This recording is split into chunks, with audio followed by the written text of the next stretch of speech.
اعوذ باللہ من الشیطان اللعین الرجیم بسم اللہ الرحمن الرحیم رب اشرح لی صدری ویسر لی امری واحلل عقدۃ من لسانی یفقهوا قولی ان اللہ وملائکتہ یصلون علی النبی یا ایھا الذین آمنوا صلوا علیہ وسلموا تسلیما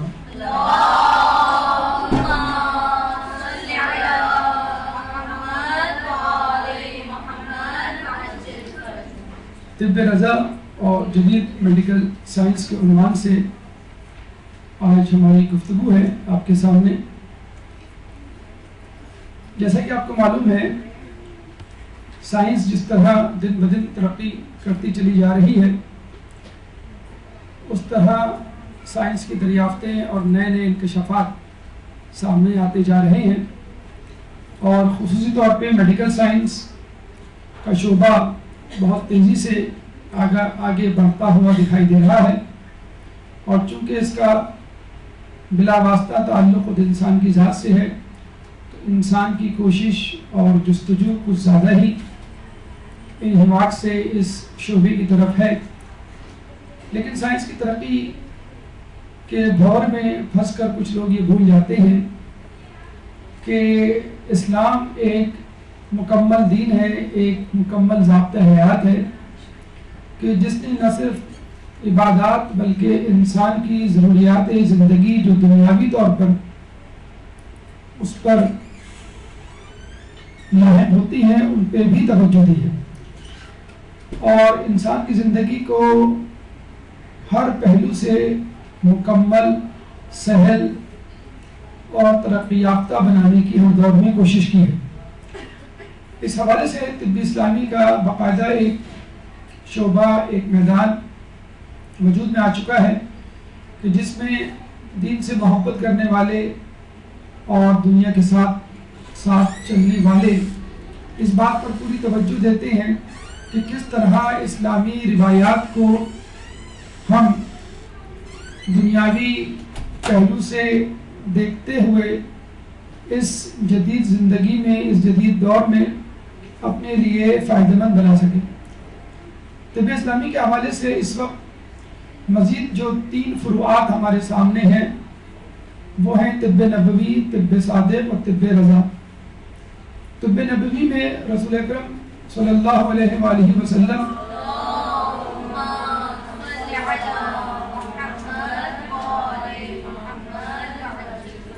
سے مروی روایات کو یکجا کیا گیا ہے اور حفظان صحت کے اصولوں کو مرتب کیا گیا ہے. مختلف کتابیں اس پہ لکھی جا چکی ہیں. طب صادق میں ہمارے چھٹے امام امام جعفر صادق علیہ السلام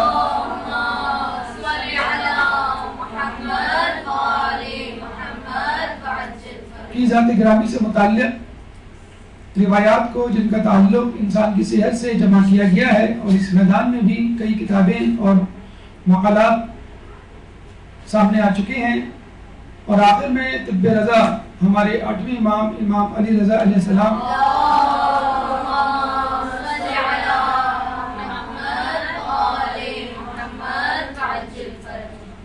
سے مروی روایات کو یکجا کیا گیا ہے.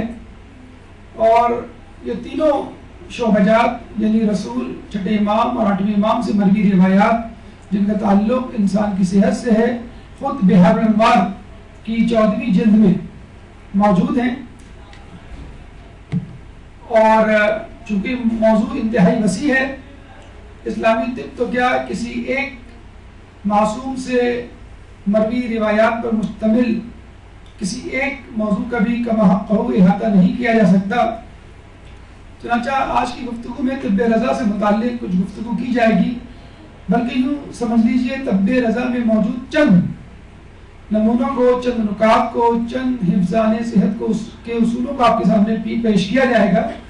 تمام کی تمام طب رضا تو خود ایک میڈیکل سائنس ہے, خود ایک باقاعدہ اسلامی طب کا ایک شعبہ ہے. مزید نکات پہ اگر کبھی انشاءاللہ زندگی رہی تو گفتگو ہوگی.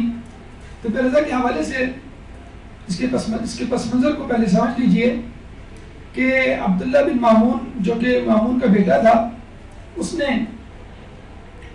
ایک دفعہ دربار سجایا اور بہت سارے علماء اعلام کو مدعو کیا جس میں علم طب سے متعلق افراد بھی موجود تھے.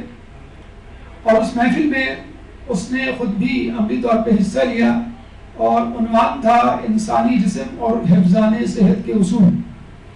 تمام لوگوں نے اپنی اپنی عقل کے مطابق، اپنے اپنے تجربات کے مطابق گفتگو میں حصہ لیا۔ امام اس محفل میں موجود تھے مگر خاموش تھے۔ جب تمام لوگ اپنی اپنی باری کی گفتگو کر چکے تو عبداللہ بن مامون نے امام کی طرف مخاطب ہو کے کہا کہ آپ بھی کچھ بولیے اور انسانی صحت اور حفظان صحت کے اصولوں کے مطابق کچھ گفتگو کیجیے۔ امام نے جب گفتگو شروع کی تو گفتگو اتنی طویل ہوئی کہ ابن مامون بیچارہ گھبرا گیا اور کہنے لگا کہ مجھے اس وقت ایک دور دراز سفر میں جانا ہے، کیوں نہ آپ یہ تمام باتیں ایک خط میں لکھ کر مجھے بھجوا دیں۔ چنانچہ امام نے یہ تمام گفتگو جو انہوں نے اس محفل میں کرنی تھی ایک خط کے ذریعے بادشاہ کو پہنچا دی، اور جب یہ خط جو ایک طویل ترین خط تھا بادشاہ کے پاس پہنچا اور جب اس نے اس کو پڑھا تو بہت زیادہ متاثر ہوا اور برجستہ اس کی زبان سے نکلا کہ اس خط کو تو آب زر سے لکھنا چاہیے، یعنی سونے کے پانی سے لکھنے کے قابل ہے امام کے دیے گئے حفظان صحت کے اصول۔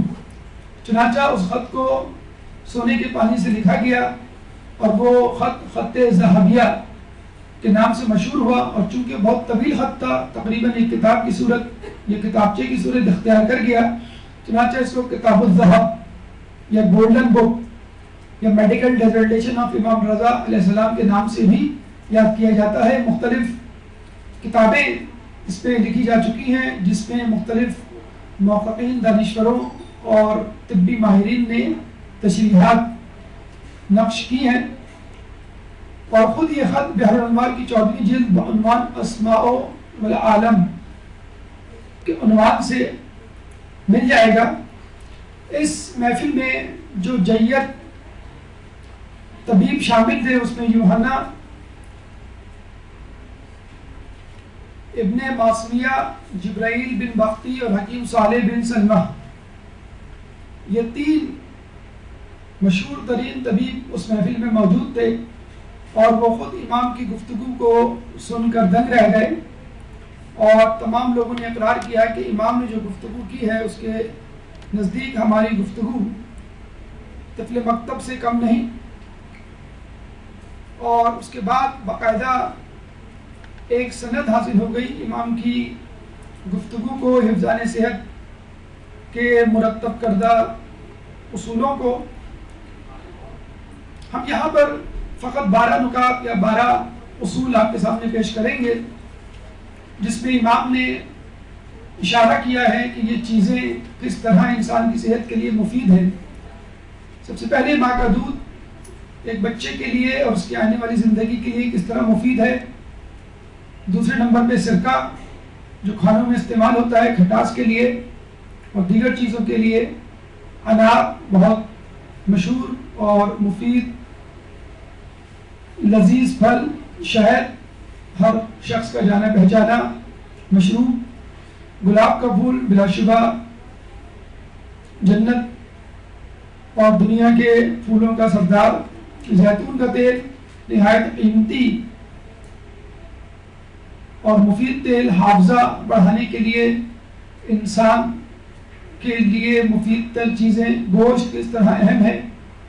نمک کی اہمیت کھانوں میں، مسور کی دال کی کیا افادیت ہے، گرم کھانا کس طرح نقصان دہ ہو سکتا ہے، اور خود پانی انسان کے لیے کس طرح اہمیت کا حامل ہے۔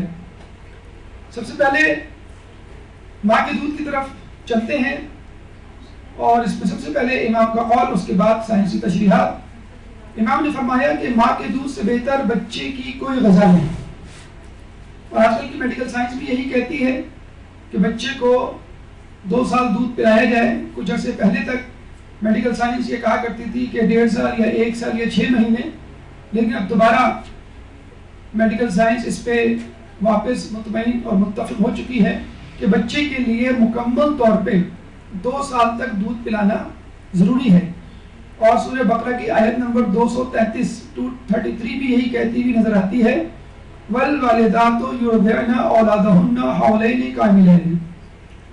اور جو مائیں اپنے بچوں کو دودھ پلائیں تو 2 سال مکمل دودھ پلائیں، حولین کاملین.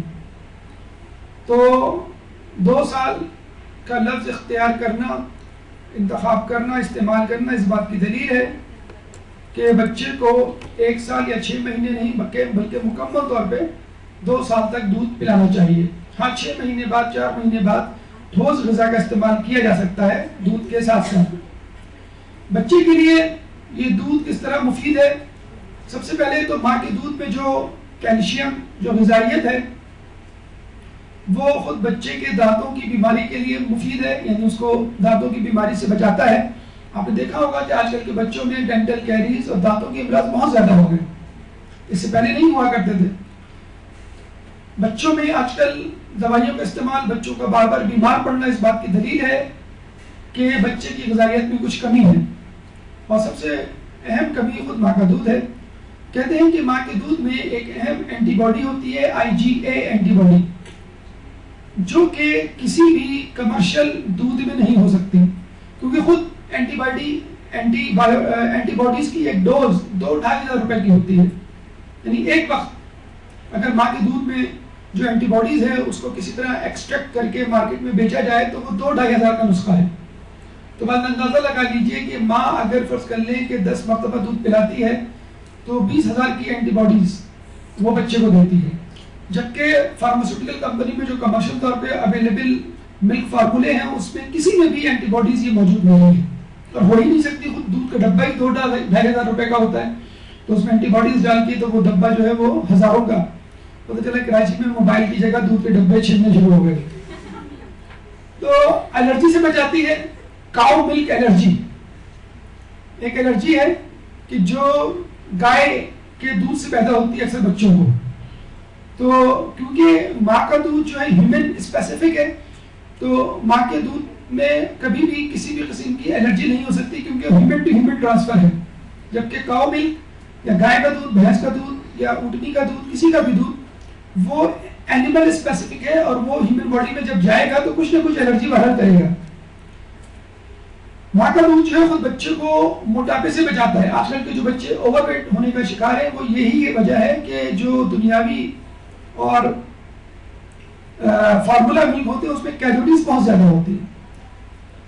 آج کل نہ صرف بڑوں میں بلکہ خود بچوں میں ذیابیطس، ڈائبٹیز کا مرض عام ہو چکا ہے. یہ اس سے بھی بچاتا ہے کیونکہ وہ ہائی کیلورک ڈائٹ ہوتی ہے، ہائی شوگر ڈائٹ ہوتی ہے فارمولا ملک میں، ڈبے کے دودھ میں، تو اس کے لیے انسولین کی بھی زیادہ ضرورت ہوتی ہے.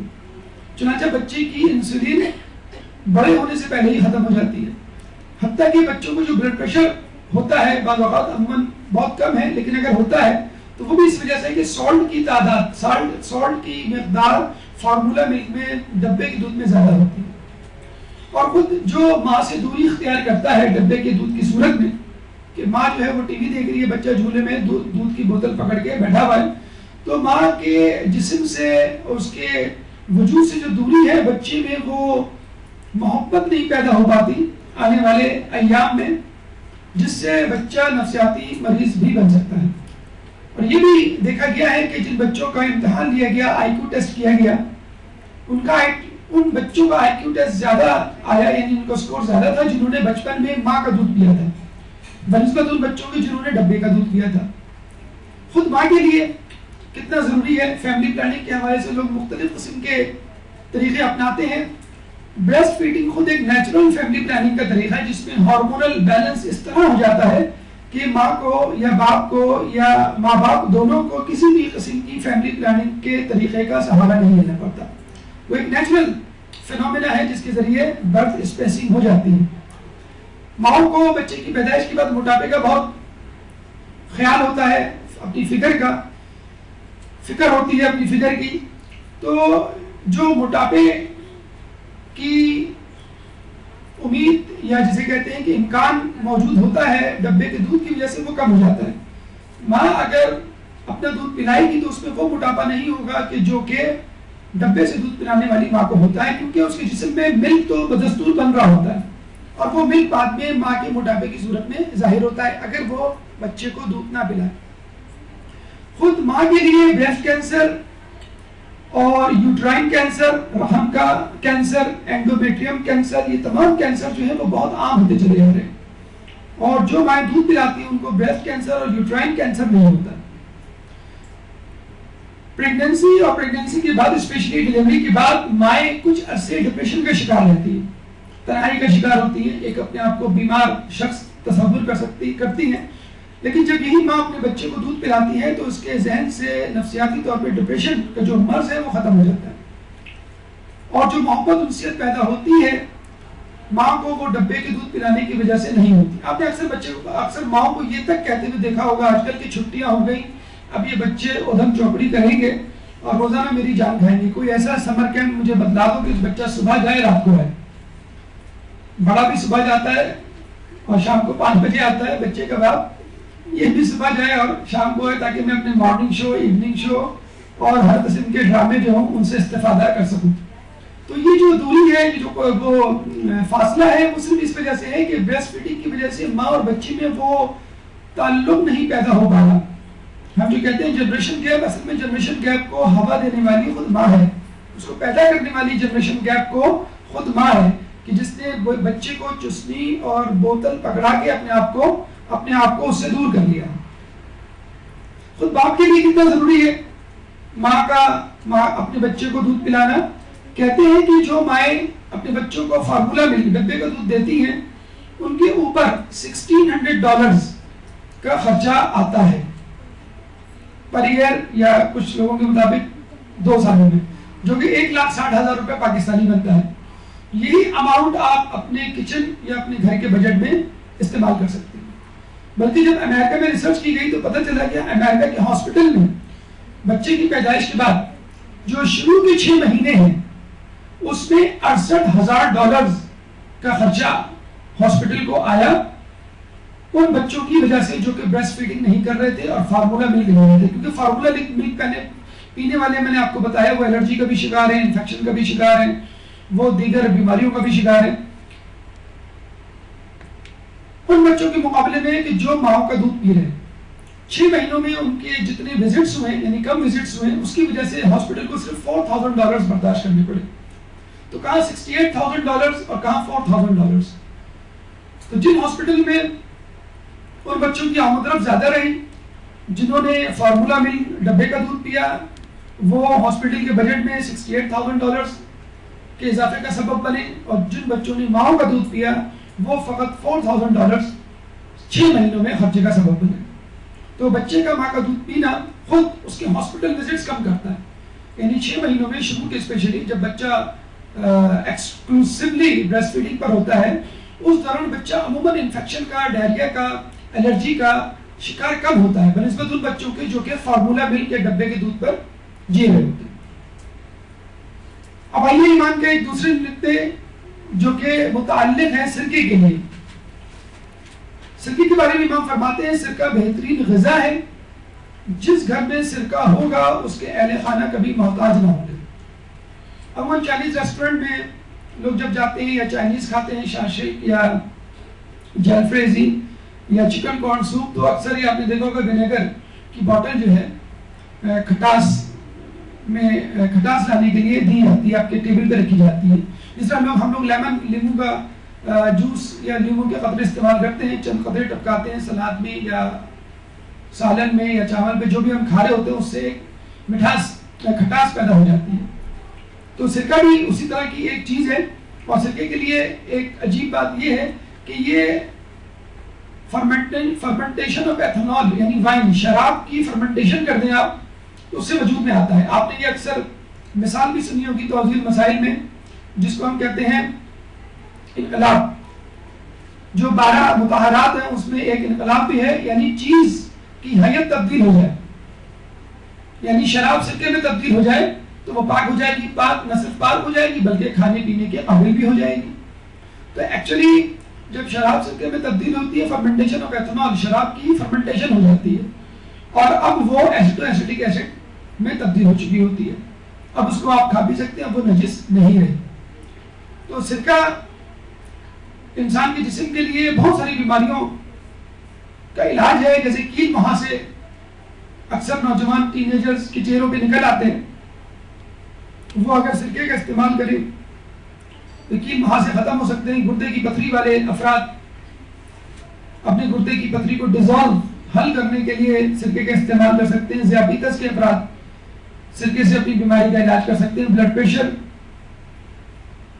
کا بھی اس میں توڑ موجود ہے. میگرین آدھے سر کا درد اکثر خواتین کے لیے یہ مرض جو ہے وبا کی صورت اختیار کرتا جا رہا ہے.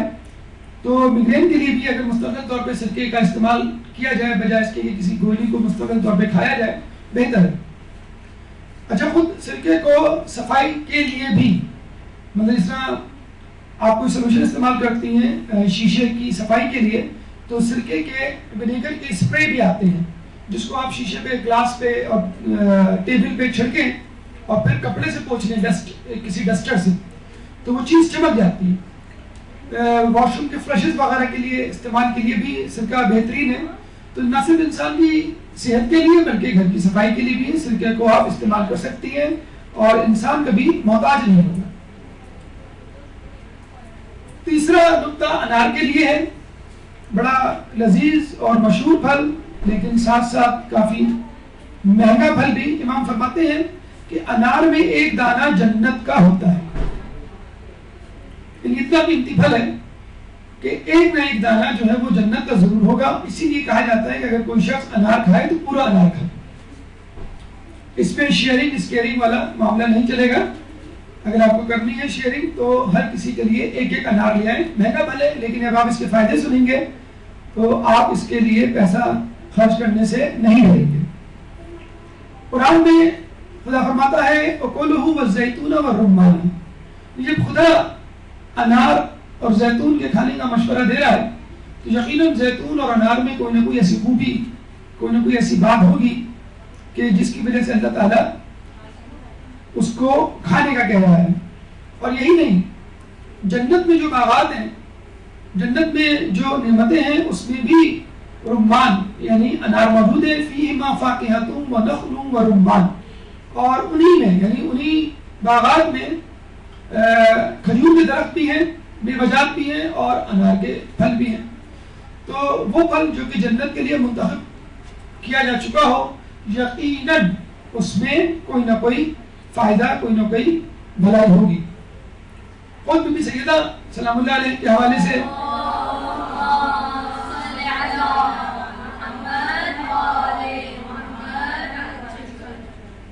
کہ پھلوں میں سے ایک پسندیدہ پھل مانا جاتا ہے کہ ایک دفعہ وہ بیمار پڑی تو امام علی نے ان سے پوچھا کہ تمہیں کیا کھانا ہے, کیا چیز کا جی چاہ رہا ہے. اکثر آپ نے دیکھا ہوگا بیمار شخص عموماً کوئی نہ کوئی زبان کے کڑوے پن کی وجہ سے خواہش کا اظہار کرتا ہے کہ مجھے فلاں چیز کھانی ہے.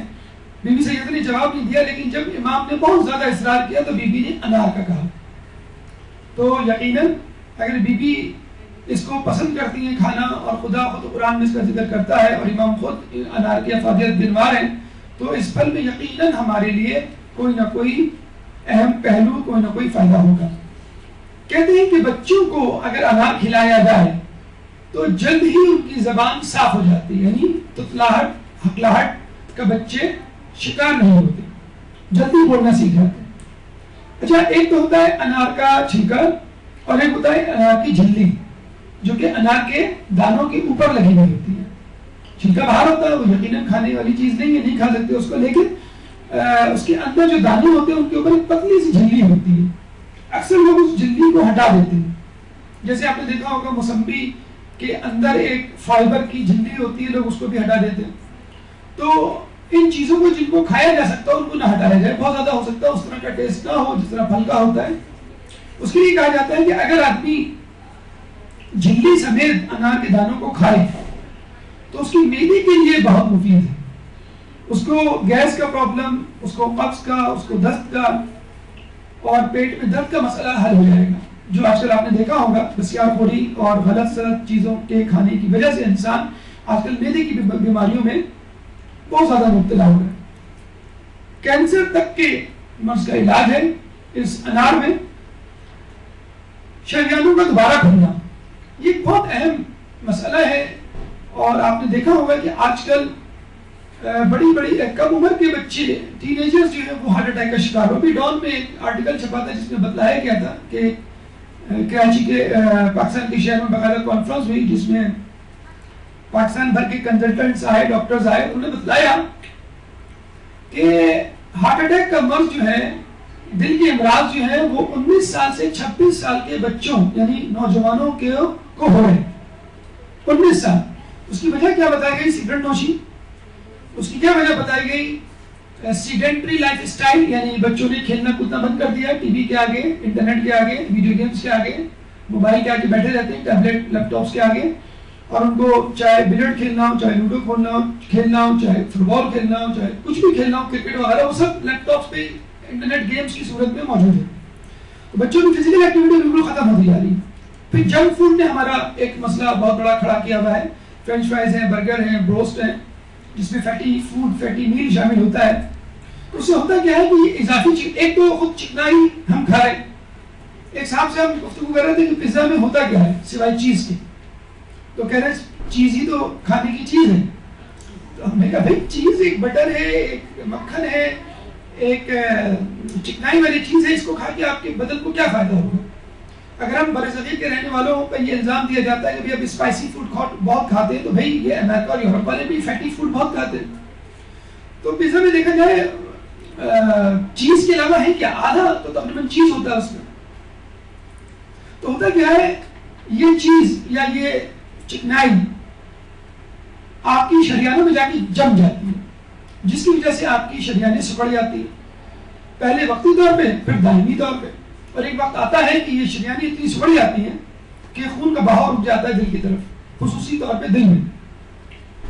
اور بڑی عمر ہو جائے تو بعض اوقات دماغ کی شریانوں میں بھی یہ چکنائی جمع ہو کے اس کو سکڑا دیتی ہے. تو بڑھاپے میں اکثر ادھیڑ عمر میں اسٹروک ہونے کا، فالج ہونے کا خطرہ ہوتا ہے، اور نوجوانی میں یا اس سے پہلے جو ہارٹ اٹیک کا خطرہ ہوتا ہے. آپ نے آج کل ایک نام سنا ہوگا، بہت مشہور ہو رہا ہے، اینجیوگرافی یا اینجیوپلاسٹی. اینجیوگرافی کیا ہوتا ہے کہ اس میں ہم ڈائی ڈالتے ہیں، وہ ڈائی جو ہے شریانوں میں جاتی ہے اور دل کی شریانوں میں جا کے وہ بتلاتی ہے کون سی آرٹری کتنی بلاک ہے، کون سی ویسل کتنی بلاک ہے. اگر بہت زیادہ بلاک ہوتی ہے تو وہاں پہ ایک میکرونی کی شکل کی ایک چھوٹی سی ٹیوب ڈال دی جاتی ہے. اسٹرانگ ہوتی ہے پیپسی میں جو ڈالتے ہیں کولڈ ڈرنک میں، تو اس کا چھوٹا سا پیس سمجھ جائے. میکرونی بھی آتی ہے ایسی، تو وہ میکرونی ٹائپ کی چیز جو ہے وہ ڈال دیتے ہیں ویسلز میں، جس کو ہم کہتے ہیں اینجیوپلاسٹی.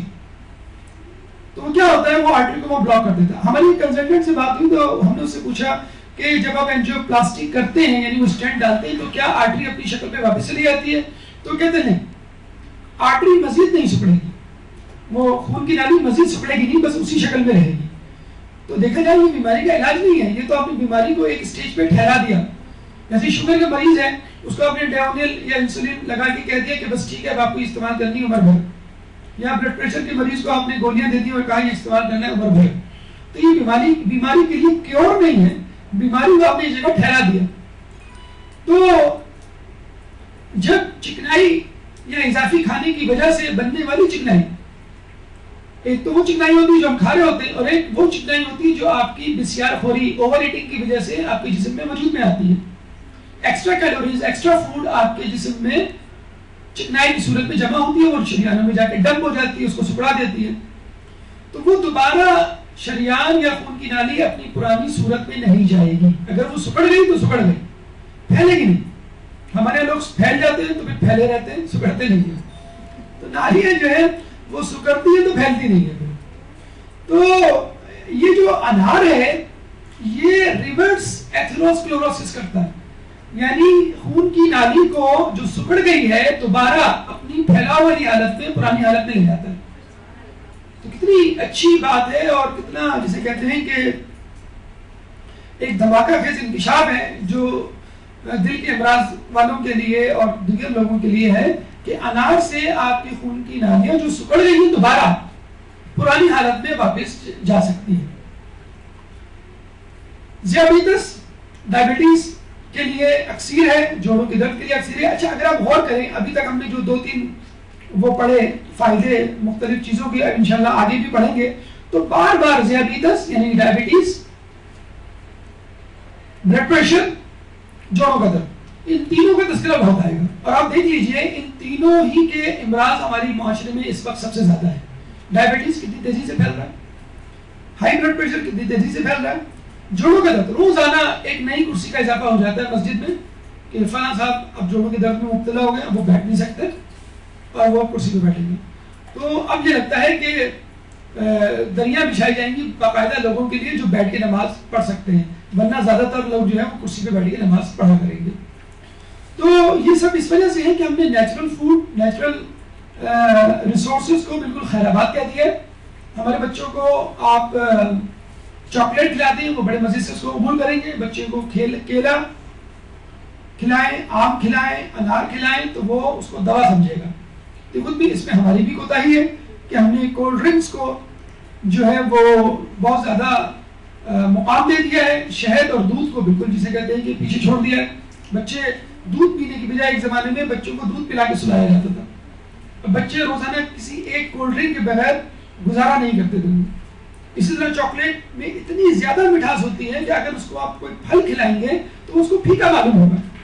ایک کیڈبری کی ایک کٹ کیٹ یا ایک کوکونٹ یا جسے کہتے ہیں کہ دیگر چاکلیٹ بچے کو دیں اور وہ کھائے, اس کے فوراً بعد آپ اس کو آم دے دیں جو سب سے میٹھا پھل ہے, کیلا دے دیں جو میٹھے ترین پھلوں میں شمار ہوتا ہے, انجیر وہ دے دیں, چیکو دے دیں میٹھا ترین پھل ہے, کھجور ہے میٹھا ترین پھل ہے, یہ دے دیں تو ان پھلوں تک کو وہ پھیکا سمجھے گا اور پھینک دے گا.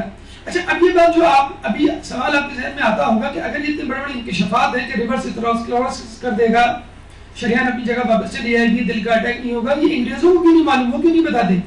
بتلاتے ہیں لیکن بہت کم, جو بہت مخلص قسم کے انگریز ہیں. اگر انہیں یہ باتیں بہت عام کر دی تو ان کی پروڈکٹس بکنا بند ہو جائیں گی. نیسلے ہے, آپ کے جو دیگر کمپنیز ملٹی نیشنل کمپنیز جو جوس بناتی ہیں, یہ جوس یہ تو کہیں گی کہ اس یہ کمپنیاں یہ تو کہیں گی کہ اس جوس میں خالص انار, خالص آم, خالص سیب کا جوس موجود ہے, لیکن کبھی آپ کو یہ نہیں کہیں گی کہ آپ لوگ انار کھایا کریں, آپ لوگ سیب کھایا کریں, آپ لوگ کیلے کھایا کریں. تو ظاہر سی بات ہے اب لوگ اگر انار, کیلے اور موسمبی کھائیں گے تو ان کا جوس کون خریدے گا؟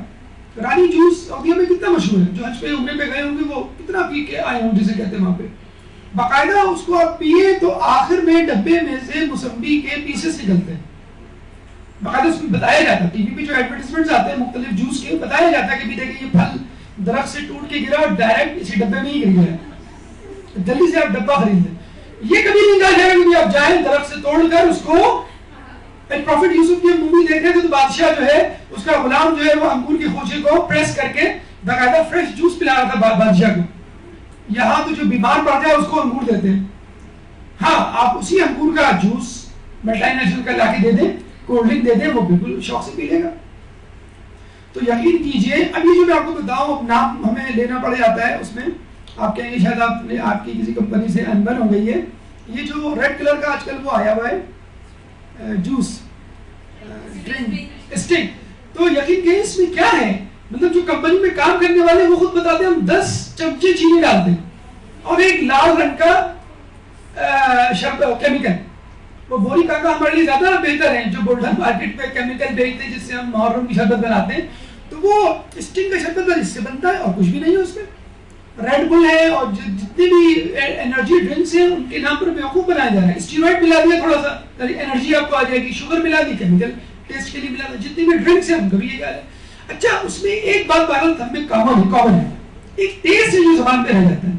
آپ کوئی بھی کولڈ ڈرنک پیئے, گرین ہو کہ بلیک ہو کہ اورنج ہو, ایک ٹیسٹ ہے جو زبان پہ رہ جاتا ہے. بس وہ ٹیسٹ جب زبان کو لگ جاتا ہے, جسے کہتے ہیں نا انسان کو جب منہ کو جب خون بھی لگ جائے نا تو وہ پھر مردار کھانے کی بھی عادت اس کو پڑ جاتی ہے. جب وہ ٹیسٹ لگ جاتا ہے تو بس لوگ جو ہیں, آپ یقین کریں جتنی بھی کولڈ ڈرنکس ہیں وہ امریکہ یورپ میں نہیں بنتی ہیں, وہاں تو گرمیاں ہوتی نہیں ہیں. یہ سب جو ہے بیوقوف بنایا جاتا ہے مڈل ایسٹ, پاکستان, انڈیا, بنگلہ دیش, سری لنکا, یہ جو ممالک آدھی آبادی جسے کہتے ہیں ایشیا کی یہاں رہ رہی ہے, اور بڑی وجہ سے بیوقوف بننے کے لیے جسے کہتے ہیں تیار بھی ہو جاتے ہیں. تو اگر انگریز اتنا زیادہ پروموٹ کریں گے, پروپیگیٹ کریں گے نیچرل فوڈ اور پھلوں کو, تو ان کی پروڈکٹس کون خریدے گا؟ اچھا اور بھی نور علی نور کی مقدار, ظلم علی ظلم دیکھیں کہ وہ لوگ ان کے جو کنٹریز ہیں وہ ایگریکلچرل لینڈ نہیں ہے ہماری طرح. ہمارے 70% ایگریکلچرل فارمز ہیں ہمارے یہاں پوری پاکستان میں. تو یہی جو پروڈکٹس ہیں ان کے لیے جو پھل وہ کہاں سے لیتے ہیں؟ پاکستان سے لیتے ہیں. جو نیسلے اور دیگر کمپنیز کا جو دودھ ہے اس کے لیے کیا بھینسیں امریکہ سے آتی ہیں؟ جی پاکستانی کی بھینسوں کو استعمال کیا جاتا ہے. ان کو نیسلے کے ڈبے میں ڈال کے اور ڈبل ٹرپل قیمت میں آپ کو دے دیا جاتا ہے. اور دودھ والے کو میلے کچھالے لباس میں دکھا کے ٹی وی پہ کہہ دیا جاتا ہے کہ یہ جو ہے گندا سندا رہتا ہے، اس سے کہ آپ کیا دودھ خریدیں گے. تو خیر قصور تو اس کا بھی ہے کہ وہ کیوں گندا سندا رہتا ہے. تو نیچرل چیزوں کو آرٹیفیشل چیزوں میں تبدیل کیا گیا اور پھر اس آرٹیفیشل چیزوں کو ڈبہ پیک کر کے کمپنی کا نام دے کر اس کی خود خوب ایڈورٹائزمنٹ کی گئی ہے. اور پھر اس دیکھیے ایک وہ آتا ہے چکن کیوب، اتنا سا چکن کیوب جو آپ کی انگلی کے ایک پور میں آ جائے، اس کے لیے کتنا بڑا بل بورڈ پہ اشتہار کراچی کی سڑکوں پہ لگے ہوئے ہوتے ہیں، آپ نے دیکھا ہوگا. بے دھڑک کیا وہ جملہ ہے کہ دھڑکے سے چکن کے تڑکے، کیا وہ جملہ ہم نے یاد کرنے کی کوشش کی کل سڑک پہ چلتے ہوئے، وہ دیکھا ہم نے اتنا بڑا بورڈ میں دیکھنا پڑنا یہ اشتہار کس چیز کا، خالی بورڈ پڑا ہوا ہے تو اس میں بیچ میں ایک ڈاٹ نقطہ لگا ہوا ہے، وہ کیوں تھا وہ اس کا کہ کچھ نہیں تو مسور کی دال میں چکن کا یہ کیوب ڈال کے مزے لو چکن کے. یہ تو مطلب جسے کہتے ہیں خامخواہ میں مسلط کی گئی یہ چیز کہ بس ٹیسٹ ہونا چاہیے، چاہے حلیم کھا رہے ہو چاہے مسور کی دال، چکن ہونا چاہیے. اسی طرح اور چیزوں کا ٹیسٹ ہونا چاہیے، لیکن اصل چیز وہ جسے کہتے ہیں غائب ہے. وہ کبھی نہیں کہیں گے آپ دالیں کھائیں. دالیں اور سبزیاں پاکستان میں وافر مقدار میں موجود ہیں. اگر لوگ یہ کھانا شروع کر دیں گے تو پھر کیا ہوگا؟ تو ان کی چیزیں کون خریدے گا؟ غربت خود بخود ختم ہو جائے گی. اگر انسان گوشت سے سبزی اور پھل پر اتر ہے تو ہمارا تو اوڑھنا بچھونا ہی سبزی اور پھل ہے. 70% پاکستان کا زرعی علاقہ. اچھا صرف پاکستان میں ہی جتنے بھی آپ کے ماڈریٹ کلائمیٹ کے ایریاز ہیں، یہ تمام مسلمان کنٹریز ہیں زیادہ تر، ان میں جو ہے یہ چیزیں زیادہ ہوتی ہیں ایگریکلچرل، مطلب سبزیاں اور پھل. اور امریکہ کینیڈا یورپ میں یہ چیزیں نہیں ہوتی بلکہ کمپنیز ہوتی ہیں وہاں پہ. وہ لوگ یہی چیزیں پھل سبزی فروٹ یہ لے کے جاتے ہیں اور وہاں پہ برانڈ بنا کر آپ کو بیچ دیتے ہیں. جس طرح ایک زمانے میں انڈیا سے کاٹن انڈیا سے لے کے جاتے تھے انگلینڈ، اور اس کاٹن کا کپڑا بنا کر ولایتی کپڑا برانڈ لگا کے انگلینڈ کا فرام یو کے امپورٹڈ فرام یو کے کا ٹھپا لگا کر انڈیا والوں کو بیچ دیا جاتا تھا. جس میں ایک زمانے میں انہوں نے دھمکی بھی دیتی تھی انڈیا والوں کو کہ اگر تم ہماری بات نہیں مانو گے تو ہم انگلینڈ سے کپڑا امپورٹ کرنا چھوڑ دیں گے، نہیں منگائیں گے تمہارے لیے کپڑے. تو گاندھی جی نے باقاعدہ اس کا منہ توڑ جواب دیا اور اپنے گھر میں چرخہ لگایا، چرخہ لگا کے سوت سے کاٹن بنانا شروع کر دیا. خود لٹھے کے کپڑے بغیر سلے ہوئے جو احرام ہم پہنتے ہیں وہ احرام گاندھی جی نے پہننا شروع کر دیا. تو مطلب وہ میسج حج کا احرام مسلمانوں کے لیے تھا اور گاندھی نے اس پہ عمل کر کے جسے کہتے ہیں بدلا دیا. کچھ چیزیں ہماری ہیں وہ لوگ استعمال کرتے ہیں اور کچھ چیزیں ان کی ہیں، مثلا انڈین فلمیں ہم استعمال کرتے ہیں. بات برابر ہو گئی. تو آپ نے دیکھا کہ یہ کس طرح آپ کو نیچرل لائف سے دور لے جا کر. اچھا اب یہ الگ بات ہے کہ اب امریکہ اور یورپ میں ایسے گروپس پیدا ہو گئے جو یہ کہتے ہیں کہ بھائی نیچرل لائف اسٹائل کی طرف آئیے، یعنی آپ نیچے سوئیے، یعنی آپ جو ہے وہ پانی کا استعمال زیادہ کریں، یعنی آپ ویجیٹیبل اور فروٹس کا استعمال زیادہ کریں، آپ جو ہے آرٹیفیشل سویٹنر اس کا استعمال کم کریں، جو پریزروڈ فوڈ ہیں ان کا استعمال کم کریں، فریش فوڈ کا استعمال زیادہ سے زیادہ کریں. لیکن ظاہر بات ہے نقار کھانے میں طوطی کی آواز کون سنے گا؟ یہ وہ لوگ ہیں جن کی کمپنیز نہیں ہیں، جو ملٹی نیشنل کمپنیز ہیں ان پہ قبضہ یہودیوں کا ہے یا ان لوگوں کا جو کہ استعمار کے حوالی ہیں. تو وہ چاہیں گے کہ کسی طرح انسان دور ہو جائے. دیکھیں چھوٹی چھوٹی چاکلیٹس ہیں، 10-10 5-5 روپے کی چاکلیٹس، ان کے اشتہارات آپ دیکھ لیجیے کتنے ٹی وی پہ تواتر سے آتے ہیں. مگر یہ وہ فائدے ہیں جو آپ کو نظر آئیں گے انار کے کھانے سے، اور یہ وہ بیماریاں جو دور ہوں گی اور نہ کھانے کی وجہ سے. وہ اس وقت کامن شہد. اب شہد کا نام لیوا یقین کریں کوئی نہیں، دادی اماں نانی اماں شاید کھاتی ہوں، لیکن میں نے تو نہیں دیکھا کہ کسی گھر میں باقاعدہ شہد کی بوتل ہو. ایک زمانے میں شہد باقاعدگی سے کھایا جاتا تھا ناشتے کی ٹیبل پہ. اب جو ہے جیم اور مارملیڈ موجود ہوتا ہے. اب جو ہے وہ جیلی جو ہے بچوں کو کھلائی جائے گی، بہت میٹھی ہوتی ہے، لیکن شہد نہیں. ضروری ہے، میں نے آپ کو بتایا نا کہ آرٹیفیشل اور کیمیکل چیزوں کا ٹیسٹ ہمارے منہ کو لگا دیا گیا اور نیچرل فلیور جو ہے ہمارے منہ سے چھین لیا گیا. شہد کا ایک نیچرل فلیور ہے جسے کہتے ہیں کہ جو شہد کی مکھی بناتی ہے نیچرل چیز ہے، اس کو چھوڑ کر آپ جو ہے وہ جیلی اور دوسری سویٹ چیزوں کی طرف. امام فرماتے ہیں شہد میں شفا ہے اور شہد کا تحفہ واپس نہیں کرنا چاہیے. اتنی تاکید ہے اکثر آپ نے دیکھا ہوگا کہ لوگ گاؤں دیہات جاتے ہیں تو آپ واپسی میں آپ کے لیے اچھا پہلے لوگ منگایا کرتے تھے اپنی ماسی سے یا کسی شخص سے جو ان کا جاننے والا ہو, چوکیدار ہو, جو گاؤں جاؤ بھائی اپنے ملک سے شہد ضرور لے کر آنا. وہ بڑے محبت سے آپ کے لیے شہد لے کے آتا تھا, یا دیسی گھی ضرور لے کر آنی. اب وہ چیزیں مفقود ہو چکی ہیں. امام فرماتے ہیں کہ شہد میں شفا ہے اور شہد کا تحفہ واپس نہیں کرنا چاہیے. اگر تم اس کو حقیقی سمجھو گے کہ یہ کیا تحفہ ہوا ہے, تو کھانے پینے کی چیز بھی, تو اس کو واپس نہیں کرنا چاہیے. کیوں؟ اب آپ دیکھ لیں کتنے فائدے ہیں. ایک اور جگہ حدیث میں آیا ہے کہ جو شخص مہینے میں کم از کم ایک مرتبہ شربت شہد پیے اور خدا سے اس شفا کا تقاضا کرے کہ جس کا قرآن میں ذکر ہے, تو وہ اسے 70 قسم کی بیماریوں سے شفا بخشے گا, بشرط یہ کہ آپ کا ایمان ہو, بشرط یہ کہ یقین ہو کہ اللہ نے اس شہد میں کوئی خوبی, کوئی فائدہ رکھا ہے, اور اس یقین کے ساتھ جب آپ اس کو استعمال کریں گے, وہ بھی مہینے میں. دیکھیں امام کہہ رہے ہیں, ان کو معلوم تھا کہ امت جو ہے وہ کس طرف چلی جائے گی, چاکلیٹ اور جیلی اور جیمز کی طرف, تو کم از کم مہینے میں ایک مرتبہ آپ شہد کا استعمال کر لیں.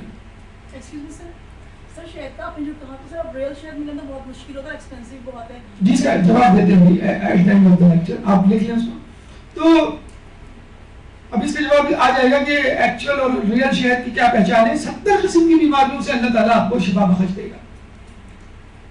تو بجائے اس کے کہ آپ جلد یا بدیر سونر اور لے کر جو ہے آپ اپنے گولیوں پر آئیں, آپ شہد کا استعمال شروع کر دیں اس سے پہلے کہ شہد کو بطور دوا سمجھ کے آپ استعمال کریں, اور اس میں یقین کی کیفیت جسے ہونی چاہیے. کتنی بیماریوں کو آپ سے دور کر دے گا؟ 70 قسم کی بیماریوں کو اللہ تعالیٰ دور کر دے گا. وَأَنْهَارٌ مِّنْ عَسَلٍ مُصَفًّى, جنت کی نہروں میں شہد کی نہروں کا بھی تذکرہ ہے, دودھ کی نہروں کا, شہد کی نہروں کا. یہ دو اہم نہریں ہیں جن کا باقاعدہ نام لے کے تذکرہ کیا گیا کہ, اور آب کوثر کے بھی بارے میں کہا گیا ہے کہ شہد سے زیادہ شیریں, دودھ سے زیادہ سفید, برف سے زیادہ ٹھنڈا. تو شہد کی نہروں کا باقاعدہ جنت میں تذکرہ ہے کہ وہاں پہ شہد کی نہریں ہوں گی.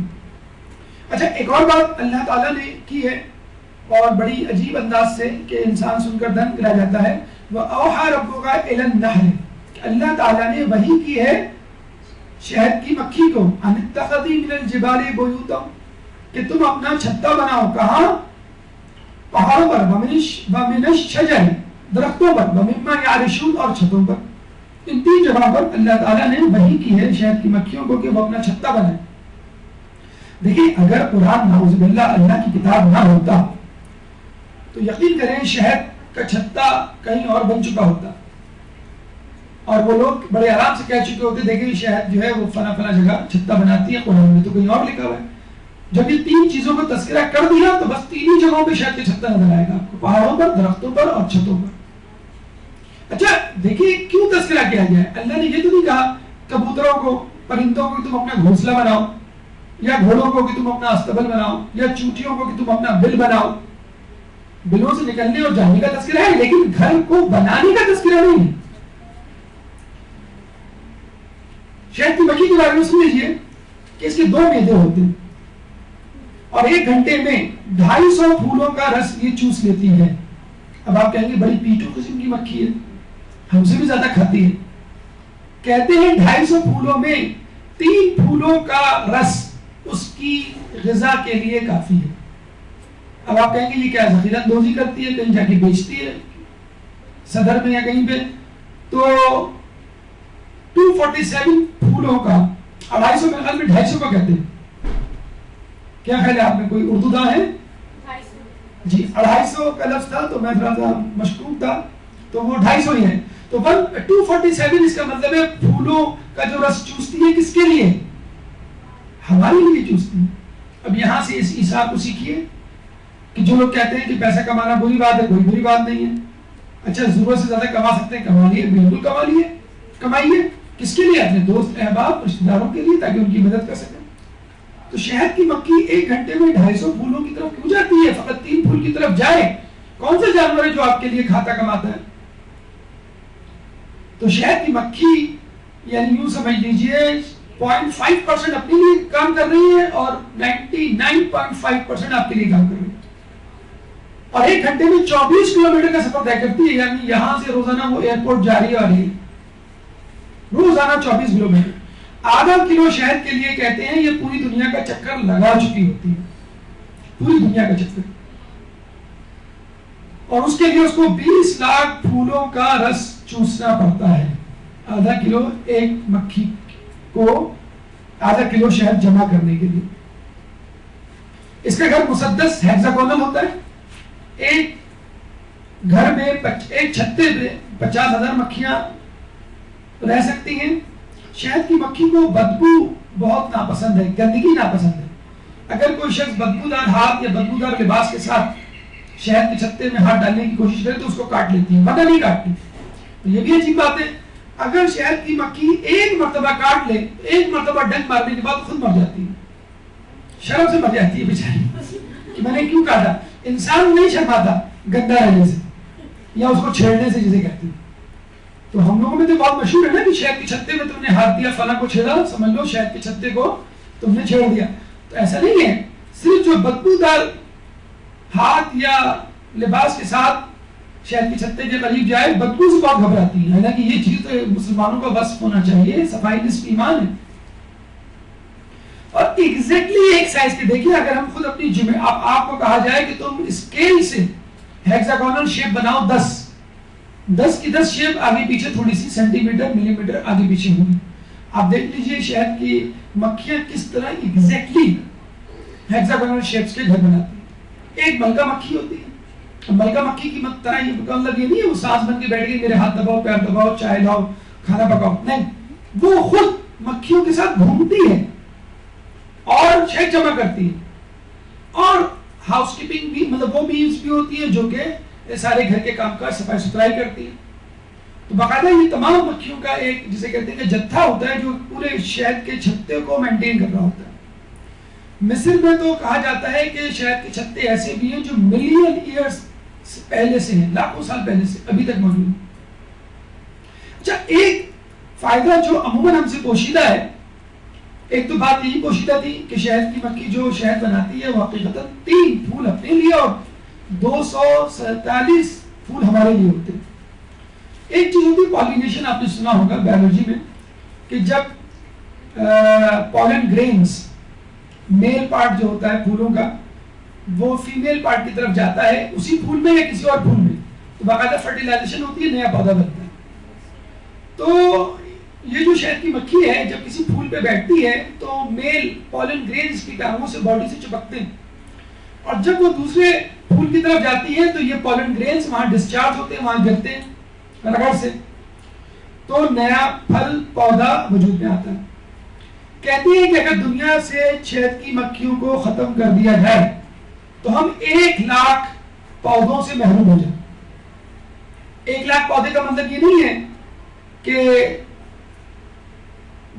ایک ہی قسم کے بہت سارے پودے، نہیں، 1 لاکھ کا مطلب ہے فرض کر لیں ایک قسم کا پودا ہے گیندے کا پھول، تو گیندے کے پھول یعنی تمام کے تمام گیندے کے پھولوں سے ہم محروم ہو جائیں، گلاب کا پھول، چمیلی کا پھول یا کوئی درخت، 1 لاکھ قسم کے جسے کہتے ہیں کہ پودوں سے ہم محروم ہو جائیں کہ جو سائڈ ایفیکٹ کے طور پہ شہد کی مکھی انجام دیتی ہے۔ کیا فائدے؟ بہترین فائدے، امیونٹی، قوت مدافعت زیادہ کرتی ہے، انرجی پروڈیوس کرتی ہے۔ ہم انرجی ڈرنکس کے پیچھے پڑے ہوئے، آپ شہد پیجئے، انرجی ڈرنک کے برابر ہے۔ جو چھوٹے موٹے جلنے کے زخم ہوتے ہیں وہ اس سے جسے کہتے ہیں مندے میل ہو سکتے ہیں، اینٹی فنگل ہے یہ۔ شہد پی کے نیند بڑی اچھی آتی ہے، ہمارے یہاں ٹی وی کا جب تک ریموٹ کنٹرول ہاتھ میں نہ ہو نیند نہیں آتی۔ کف سپریشن، جن لوگوں کو کھانسی ہوتی ہے کہتے ہیں بس وہ ایک جسے کہتے ہیں کہ قطرہ لے لیں یا انگلی پہ لگا کے تھوڑا سا اپنے حلق میں لگا لیں، کافی ہے، آپ کو کھانسی نہیں ہوگی۔ خود آپ کی آنتوں میں کچھ خاص قسم کے بیکٹیریا جن کی آپ کو ضرورت ہے ان کی گروتھ میں بڑی مفید ہے۔ سور تھروٹ، گلے کی خراش کے لیے بڑی مفید چیز ہے شہد۔ انرجی ختم کرتا ہے انسان کے جسم سے۔ اسکن کی جسے کہتے ہیں جاذبیت یا اس کی گرو میں، چمک میں اضافہ کرتا ہے۔ کولیسٹرول کا لیول کم کرتا ہے، شہد، اور اینٹی آکسیڈنٹ ہے، یعنی زہریلے مواد کو ختم کرتا ہے۔ ہاں یہ بات ذہن میں رکھیے گا کہ بعض لوگوں میں یہ ایک مس کانسیپٹ ہے کہ ذیابیطس کے مریض بھی شہد استعمال کر سکتے ہیں، تو ایسا نہیں ہے کہ ان کو اس طرح ہی احتیاط کرنی ہے شہد سے جس طرح ان کو شوگر سے احتیاط کرنی ہے۔ ہاں عام افراد کے لیے بہرحال یہ ایک کھلا آپشن ہے جس کو آپ استعمال کر کے اپنی صحت کو بہتر بنا سکتے ہیں۔ اصلی شہد ملتا نہیں ہے، حقیقت میں بہت صحیح بات ہے۔ اصلی شہد کی خود امام نے پہچان بتلائی ہے، جس کو سونگنے سے پیاس لگے، خود امام نے بتلایا، اور سونگنے سے گرمی لگے تو وہ خراب شہد ہے، یعنی استعمال کے قابل نہیں، جس کو سونگنے سے پیاس لگے۔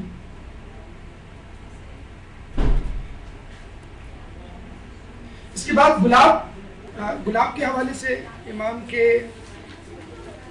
اقوال میں ایک قول ہمیں ملتا ہے کہ گلاب جنت کے پھولوں کا سردار ہے، اور شاید دنیا میں کوئی ہی ایسا شخص ہوگا جو یہ کہتا ہو کہ مجھے گلاب سے بھی بہتر فلاں پھول پسند ہے۔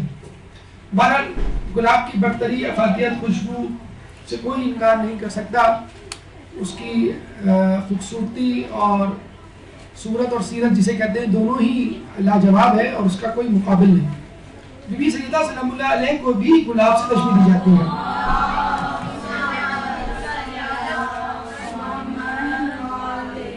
اور امام بھی کہتے ہوئے نظر آتے ہیں کہ بی بی ایک پھول تھی جنت کا کہ جو جنت سے آیا تھا اور اپنی خوشبو میرے ذہن میں چھوڑ گیا۔ تو یقیناً جس طرح گلاب پھولوں کا سردار ہے، اسی طرح خود بی بی بھی عورتوں کی سیدۃ النساء العالمین، عورتوں کی سردار ہے۔ لیکن تف ہے اس امت پہ کہ جس نے اس گلاب کے پھول کو بھی ظلم کا نشانہ بنایا۔ کہتے ہیں کرسٹوفر کولمبس جب امریکہ دریافت کرنے گیا تو رستہ بھول گیا، اور اس کے جو ساتھی تھے وہ بہت زیادہ مایوسی کا شکار ہونے لگے، تو انہوں نے سمندر میں دیکھا ایک گلاب کی ٹہنی تیر رہی ہے، تو وہ امید افزا ہوئے کہ کہیں قریب کوئی خشکی کا علاقہ موجود ہے، جب یہ گلاب، کیونکہ گلاب سمندر میں نہیں مل سکتا، تو یہ گلاب کسی خشکی سے ہے، تو اس گلاب کی ٹہنی کی وجہ سے انہوں نے وہ سفر جاری رکھا۔ تو اگر یہ گلاب کی ٹہنی نہ ہوتی تو شاید امریکہ دریافت نہ ہوتا، ویسے اچھا ہی ہوتا، لیکن چلے بہرحال اب تو ہو گیا۔ ڈپریشن، بے خوابی اور جوڑوں کا درد، یہ تین چیزیں اگر آپ خود غور کریں، کبھی آپ کا موڈ آف ہو تو گلاب کا پھول سونگھ لیں، اور کہتے ہیں اس سے نیند بھی بڑی اچھی آتی ہے۔ خود گلاب کا عرق استعمال کرنے سے جوڑوں کا درد جسے کہتے ہیں کہ وہ ختم ہو جاتا ہے۔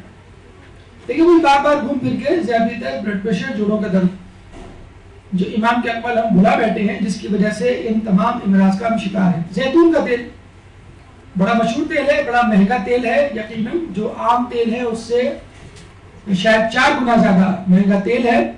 آپ اپنے تیل کی خوراک، تیل کی مقدار کو 1/4 کر دیجئے اور زیتون کا تیل استعمال کیجئے، یعنی وہ 100 روپے لیٹر ہے تو فرض کر لیں یہ 400 روپے لیٹر۔ جب 1/4 کریں گے اپنے تیل کی مقدار تو آپ 1/4 زیتون کا تیل خریدنے کے حقدار ہو سکتے ہیں، اس میں ستاد آپ کی پیدا ہو سکتی ہے۔ تو زیتون کے تیل میں ایک ایسا کولیسٹرول ہے جو عام تیلوں میں نہیں ہوتا، اور یہ کولیسٹرول آپ کی صحت کے لیے بہتر ہے۔ امام فرماتے ہیں کہ زیتون کا تیل استعمال کرنے والا 40 دن تک شیطان کے شر سے محفوظ رہتا ہے۔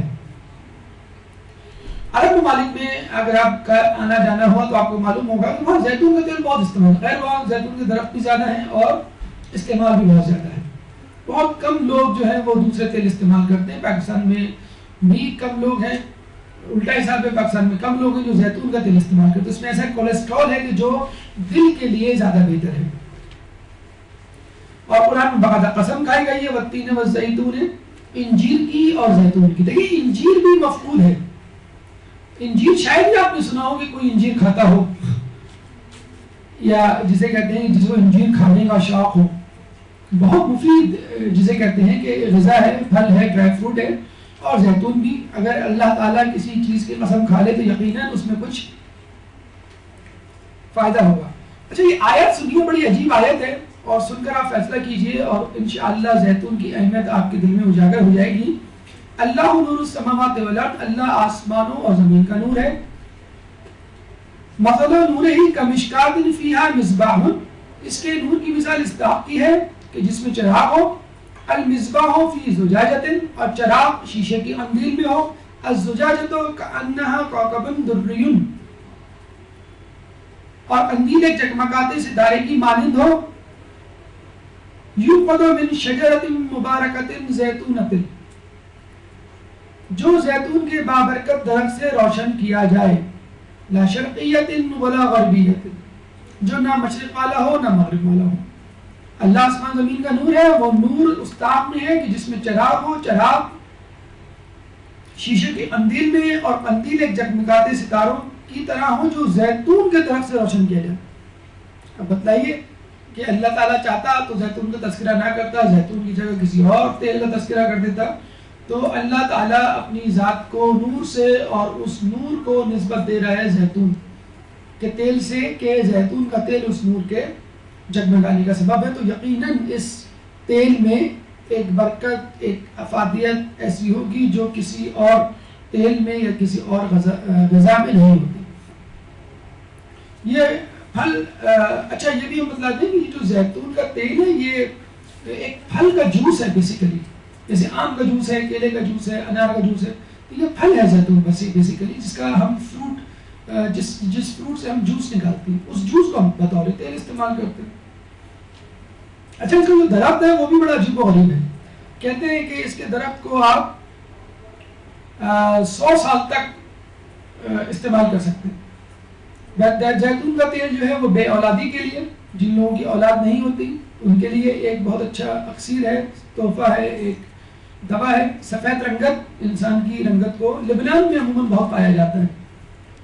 بلغم کی صفائی کرتا ہے، جوڑوں کے درد کے لیے، دل کے امراض، صحت مند جلد اور کینسر تک کے علاج کے لیے. دیکھیں آج کل کے دور میں کینسر تک کا مرض بڑا عام ہوتا جا رہا ہے. اور آپ دیکھیے جتنی بھی چیزیں ابھی ہم نے پڑھی، گلاب ہم پڑھ رہے ہیں، شہد ہم نے پڑھا، اور دیگر چیزیں، اس میں آپ دیکھیں کینسر تک کے مرض کا جو ہے وہ علاج ان پھلوں میں، ان طبی یا نیچرل فوڈز میں موجود ہے. تو بے اولادی، سفید رنگت، بلغم کی صفائی، جوڑوں کا درد، دل کے امراض، صحت مند جلد اور کینسر تک کا علاج آپ کو اس میں مل جائے گا. مہنگا تیل ہے، اس کا علاج ہم نے آپ کو بتلا دیا ہے، تو کہ آپ اپنا تیل کا استعمال 1/4 ایک چوتھائی تک لے جائیں تو یقیناً آپ کی جو قیمت ہے وہ آپ کو دینے میں کوئی مسئلہ نہیں ہوگا. زیتون کا درخت کہتے ہیں 100 سال تک قائم و دائم رہتا ہے، اور ان 100 سالوں میں 4 لیٹر فروٹ جوس آپ اس سے نکال سکتے ہیں، یعنی زیتون کا تیل. حافظے کے لیے لوگ اکثر شکایت کرتے ہوئے نظر آتے ہیں کہ ہمارا حافظہ کمزور ہے، چیزیں ہمارے ذہن میں نہیں رہتی، جو رہتی ہیں وہ فوراً اڑ جاتی ہیں. اس کا ایک سبب تو یہ ہے کہ ہم نے مشینوں پہ انحصار کرنا شروع کر دیا ہے. جب کیلکولیٹر آیا تھا لوگوں نے پہاڑے یاد کرنے چھوڑ دیا، پہاڑ لگنے لگے، اور اب جو ہے وہ کمپیوٹر آ گیا ہے تو آپ کو جو ہے وہ باقی چیزیں بھی آپ بھول گئے. بلکہ آپ یہ یاد کرتے ہیں، آپ سے پوچھا جائے کہ فلاں چیز آپ کو یاد ہے تو آپ کہتے ہیں یہ کس فائل میں رکھی ہوئی ہے، اور یہ فائل جو ہے وہ کس جگہ ہے. یہ آپ کو یاد رکھنا آج کل جو ہے وہ مشکل ہو جاتا ہے. تو وہ چیز خود بذات خود کیا یاد ہوگی. لوگوں کو اپنا نمبر نہیں یاد ہوتا، پوچھیں تو کہیں گے کہ آپ جو ہے وہ میں آپ کو مس کال دیتا ہوں، نمبر آ جائے گا، آپ خود دیکھ لیجیے گا کہ میرا نمبر کیا ہے. قرآن پڑھنے، شہد کھانے اور دودھ پینے سے حافظہ بڑھتا ہے. ٹونک نہ کھائیں، کسی قسم کا کوئی ٹوٹکا استعمال نہ کریں، فقط قرآن پڑھیں، شہد کھائیں اور دودھ پئیں.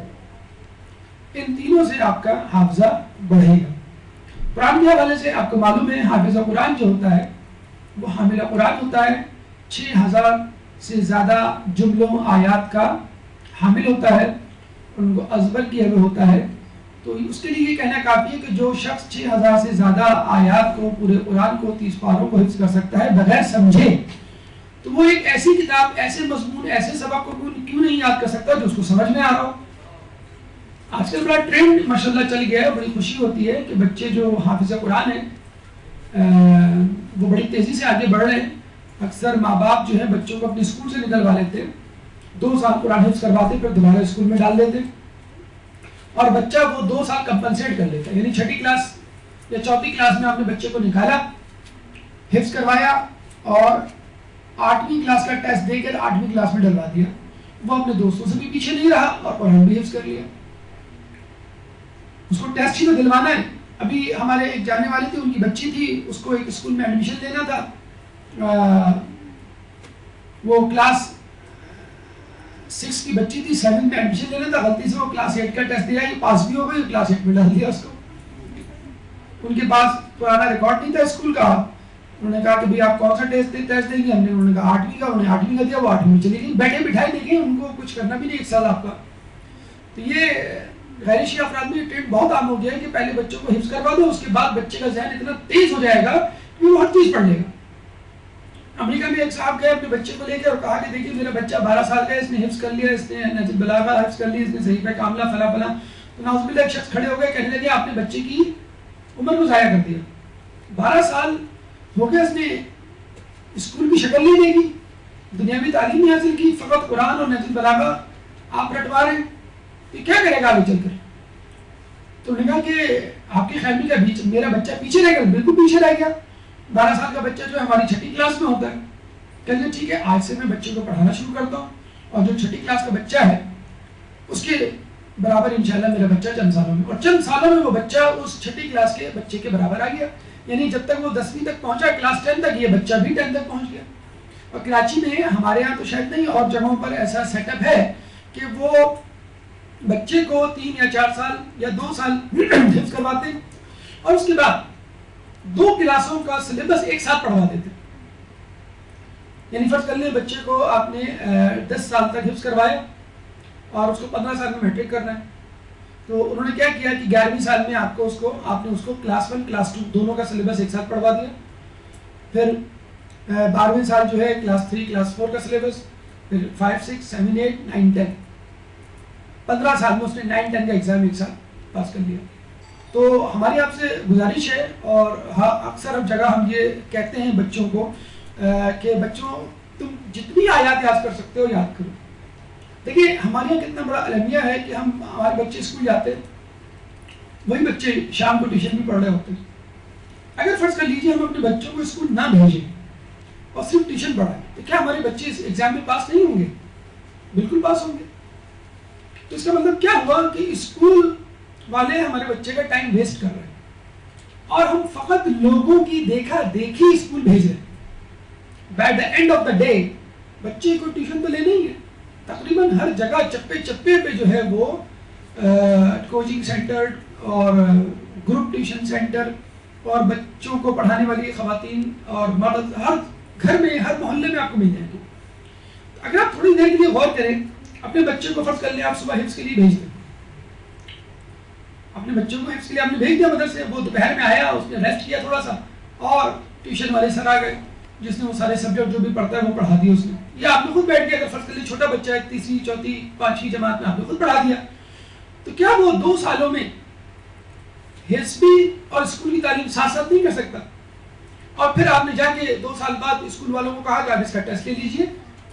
بچہ کلاس 4 میں نکالا آپ نے فرض کر لیجئے، اور کلاس 6 کا ٹیسٹ دے دیا. کیوں نہیں دے سکتا بچہ ٹیسٹ؟ تو اتنا بڑا جسے کہتے ہیں کام آپ اپنے بچے کے لیے کر لیں گے کہ اچھا حفظ کرے گا، اس کے ساتھ آپ عربی گرامر، قرآن کی گرامر کو سکھا دیں، تو جو وہ پڑھے گا اس کو سمجھ بھی آ رہا ہوگا، وہ لطف اٹھائے گا اس بات کا، گناہوں سے دور رہے گا، تبلیغات میں ان چیزوں کا اس کا استعمال ہوگا. اس کے بعد نہج البلاغہ اور صحیفہ کاملہ کو ازبر حفظ کرنے کی راہیں اس کے لیے کھل جائیں گی. تو جو بچوں کو ہم دیکھتے ہیں کہ ٹی وی اور انٹرنیٹ اور موبائل اور گلی میں گھنٹوں کھڑے رہ کے باتیں کرنا، ٹائم ویسٹ کرنا، اور گندی باتیں، گندی چیزیں اور گالیاں، بولنگ، ایک دوسرے کا مذاق، یہ جو بچے انوالو ہو رہے ہیں، ماؤں کا سر دکھ جاتا ہے. باپ پریشان ہو جاتے ہیں بچے کو سدھارتے بچے سدھر کے نہیں دیتے. صرف ایک حل ہے بچے کو سدھارنے کا واحد، بچے کو مصروف کر دیں. بچے کیا بڑوں کو سدھارنے کا بھی یہی طریقہ ہے. ہم اپنے آپ کو بھی بگڑنے سے اسی وقت سدھار سکتے ہیں کہ جب ہم اپنے آپ کو پازیٹیو ایکٹیویٹیز میں سرگرمیوں میں مصروف نہ کریں. اگر آپ مدرسے میں اس وقت نہ بیٹھے ہوتے تو کیا کر رہے ہوتے؟ سو رہے ہوتے, ٹی وی کے آگے بیٹھے ہوتے, کسی سے گپ شپ کر رہے ہوتے بس. تو بچوں کو کوشش کیجئے کہ کسی طرح حفظ کریں. اگر وہ نہیں کر سکتے تو کم از کم آپ 30واں پارہ یا کچھ سورتیں یا کچھ زیارتیں, کچھ دعائیں وہ تو حفظ کروانا شروع کریں. اور یہ ہم نے دیکھا غیر شیعہ افراد میں اہل تسنن میں یہ بہت زیادہ ٹرینڈ ہو گیا ہے. تقریباً ہر گھر میں ایک بچہ ان کا حافظ نظر آنے لگا. اس سے اس کا حافظہ بڑھتا ہے, خود بخود وہ 2 کلاسیں 1 سال میں کر لیتا ہے. بڑے مزے سے کچھ خاندان تو ایسے ہیں وہ اسکول بلکہ اسکول کیا نہیں بھیجیں گے, اسکول ایسے کھل گئے کہ جب آپ کلاس 1 میں داخل کرانے جاتے ہیں تو وہ یہ صاف کہتے ہیں کہ ہم ان کو 5 سال حفظ کروائیں گے یا 3 سال حفظ کروائیں گے, اور اس کے بعد 2 کلاسیں ہم اس کو پروموٹ کر دیں گے. مطلب اتنا پڑھائیں گے کہ 1 سال میں 2 سال کا کورس کر لے گا اور بڑے آرام سے بچہ کر لیتا ہے. بلکہ ہم نے تو کچھ اسکولوں کو یہ تجویز دے رکھی ہے کہ بھائی آپ بچوں کو گھر نہ بھیجیں 1 بجے کے بعد, اپنے پاس رکھیں. آپ 2 گھنٹے بچوں کو بٹھا کے اسکول کا ہوم ورک کروائیں جو وہ گھر جا کے کریں گے. 3 بج گئے. اس کے بعد بچوں کو 2 گھنٹے دینی تعلیم اور حفظ وہ دیں. 5 بج گئے. 5 سے 6 بچے کو کھلائیں اور 6 بجے بچے کو روانہ کریں گھر کے لیے. گھر آ کے وہ مغربین پڑھے اور اتنا تھکا ہوا ہو کہ ٹی وی کی طرف اس کی نظر ہی نہ جائے, انٹرنیٹ کے گیمز کھیلنے کی فرصت ہی نہ ملے اور فوراً سو جائے. اور جب وہ 8 بجے 9 بجے سوئے گا تو انشاءاللہ فجر کی نماز تو کیا وہ نماز شب کے لیے اٹھ جائے. دیکھیے بچے جب آتے ہیں ہمارے تھکے پکے آ کے سو جاتے ہیں, پھر ٹیوشن, پھر باہر, پھر آ کے تھوڑا بہت جو ہوم ورک کرنا ہو. تو ایک روٹین ہم یہ کیوں نہیں کر سکتے اپنے اسکولوں میں جو دینی حوالے سے جو وجود میں آئے ان کو آپ خود بھی سجیشن دیں. ہم بھی اس بات کے حامی ہیں کہ اسکول میں دیکھیں فرانس میں ہمارے جاننے والے ان کے بچے پڑھ رہے ہیں, ان کے بچے مغرب کو گھر آتے ہیں. تو ہم نے کہا کھیلتے نہیں بچے, بچے اسکول میں کھیل کے آتے ہیں اور اس کھیل کے نمبر ملتے ہیں روزانہ. ان کو فٹ بال کھیلیے تو وہ دیکھتے ہیں بچہ کتنا اچھا کھیل رہا ہے, 10 میں سے نمبر دیے جاتے ہیں اس بچے کو. کتابیں کہتے ہیں بچے بیگ لے کے ہی نہیں جاتے, کتابیں وہی اسکول والے دیتے ہیں, وہی کاپیاں دیتے ہیں, وہی ہوم ورک کرتے ہیں, وہی رکھ کے آ جاتے ہیں. گھر آتے ہیں تو بس امی ابو سے چند لمحے بات چیت کی اور اس کو نیند آنے لگتی ہے ان کو اور بس ختم. اسکول کی اگر چھٹی کر لی تو اتنا ہیوی 300-400 پاؤنڈ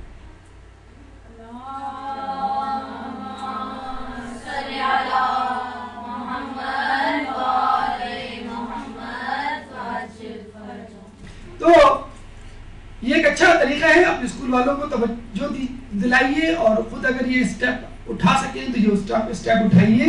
بچے ہمارے بہت انڈر پروڈکٹیو جا رہے ہیں, مطلب بالکل لگے بندے اسٹائل سے ہم چل رہے ہیں. بچوں کو او لیول اور میٹرک اور انٹر کروا کے ہم سمجھ رہے ہیں 12 سال میں کہ بہت تیر مار دیا. کوئی تیر نہیں مارا. بچے 12 سال میں انٹر اور او لیول کیا اس سے زیادہ کچھ کر سکتے ہیں, دینی تعلیم بھی ساتھ ساتھ کر سکتے ہیں. بلکہ ہمارا تو یہ دعویٰ ہے کہ میٹرک تک بچہ, آپ بچے کو کلاس 1 سے فارسی سکھائیں, کلاس 5 سے اس کو عربی سکھائیں اور اس کے بعد لغہ شروع کر دیں. اور بچے کو میٹرک کے بعد پوچھیں بیٹا آپ عالم دین تو بن چکے, اب بتاؤ تم مجتہد بنو گے ڈاکٹر, مجتہد بنو گے کہ انجینئر, مجتہد بنو گے کہ چارٹرڈ اکاؤنٹنٹ. اتنا بچے کو آپ میٹرک تک او لیول تک فیڈ کر دیں دینی تعلیم. آٹومیٹیکلی آپ علم دین کا سبجیکٹ رکھ دیں. بعد ہم نے دیکھیں پاکستان اسٹڈی اور اسلامیت بھی تو رکھا ہوا ہے نا, میڈیکل, انجینئرنگ, اکاؤنٹنگ میں پاکستان اسٹڈیز اور اسلامیت کا کیا عمل دخل ہے, لیکن ہم نے 2 سبجیکٹس رکھے ہوئے. تو جب حکومت یہ 2 سبجیکٹس رکھ کر اور ہمیں مجبور کر سکتی ہے ان کو پڑھانے پر, تو ہم اپنے بچوں کو عربی, فارسی, لغہ اور ان تمام کتابوں کو ایک ہر یعنی 10-12 کتابیں ہوتی ہیں. اگر آپ حوض علمیہ جائیں اور پوچھیں صفی میر, عوامل, ہدایہ, سمدیہ, سیوطی, لمع, رسائل, مقاصد, کفایہ, کچھ کتابوں کے 2 والیومز ہیں, کچھ کتابوں کے 1 ہیں, تو ان میں 12 کتابیں ہوتی ہیں. آپ کلاس 1 سے شروع کر دیں, ایک کتاب. شروع میں عربی پڑھائی جاتی ہے, ضربوں کی گردان ہوتی ہے, فارسی کی گرامر ہوتی ہے, تو وہ شروع میں آپ کروا دیں تو 12 سال میں 12 کتابیں وہ کر لے گا. تو انٹر کے بعد آپ کے بچے کے ساتھ میں عوامہ ہوگا آٹومیٹیکلی, وہ عالم دین بن چکا. اب آپ اس سے پیچھے تمہیں مجتہد بننا ہے تو یہ آپشن ہے, اور اگر تمہیں مجتہد نہیں بننا, اگر تمہیں ڈاکٹر, انجینئر اور کچھ بننا ہے تو تم اس طرف چلے جاؤ. ہمارے یہاں اکثر مدارس میں یہ شرط ہے کہ مدرسے میں داخلہ اس وقت ملے گا جب اس نے انٹر کر لیا ہو. حالانکہ شرط یہ ہونی چاہیے تمہیں درس خارج میں داخلہ اس وقت ملے گا جب تم نے انٹر کر لیا. تو خدا را سوچئے انسان کے ذہن میں بہت زیادہ اللہ تعالیٰ نے کیپیسٹی اور گنجائش رکھی ہے, بہت زیادہ اسٹوریج ہے, لامتناہی اسٹوریج ہے. بلکہ قرآن اس کے ساتھ شہد, جیسے ہم نے آپ کو بتایا کہ